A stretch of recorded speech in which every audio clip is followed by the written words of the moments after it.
Hi guys, আজকে চললাম আমার বোনের বাসা। আমার বোনের বাসা বলতে আমার বোনের শ্বশুরবাড়ি। তো আমার বোনকে নিয়েই যাচ্ছি। বোন অসুস্থ ছিল বিধায় বোন এখানে অনেক দিন ছিল। তো গাইজ এখন যাচ্ছি বোনকে নিয়ে। আর আমি রাজশাহী রেল স্টেশন থেকে ছেড়ে যাচ্ছি চুয়াডাঙ্গার উদ্দেশ্যে। তো গাইজ ট্রেন তো অবশ্যই ছেড়ে দিয়েছে। তো এখন যাচ্ছি, দেখি এটা আমাদের রাজশাহী প্ল্যাটফর্ম। দেখতে পাচ্ছেন খুবই সুন্দর চমৎকার একটা সকালবেলা ফাঁকা।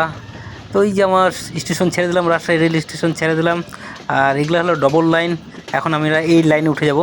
তো বুঝতে পারলেন কি, এই লাইনে উঠে গেলাম। আর এগুলো হলো আমাদের রাজশাহীর রেল স্টেশনের এলাকা।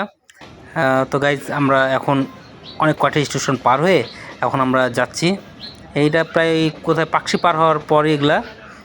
তো গাইজ অনেক দিন পর আমি ট্রেন ভ্রমণ করছি, আমার বোনের বাসা যাচ্ছি। আমার সাধারণত বোনের বাসা যাওয়া হয় না।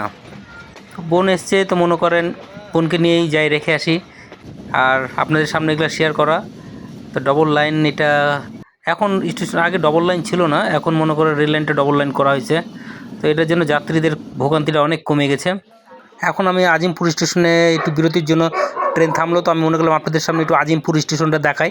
তো আজিমপুর স্টেশন, এইটা আমার পাশে যে ট্রেনটা দেখছেন এই ট্রেনে আমি ভ্রমণ করছি। তো আজিমপুর স্টেশন এটা লোকেশনগুলো।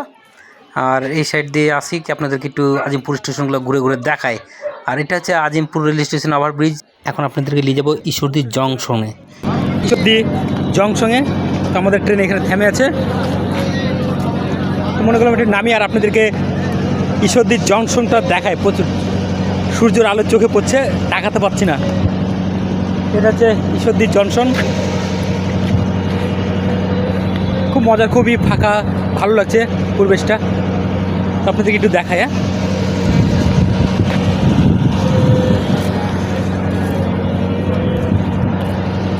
রেল লাইনের ধারে আছি।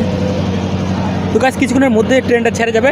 তারপর আমরা নিজের গন্তব্য যেখানে আমরা যাচ্ছি সেখানে আপনাদেরকে দেখাবো আমরা কোথায় গেলাম। তো গাইজ চলেন ট্রেনে উঠি, নাহলে কখন ট্রেন ছেড়ে দেবে যেটা আমরা মিস করতে হবে।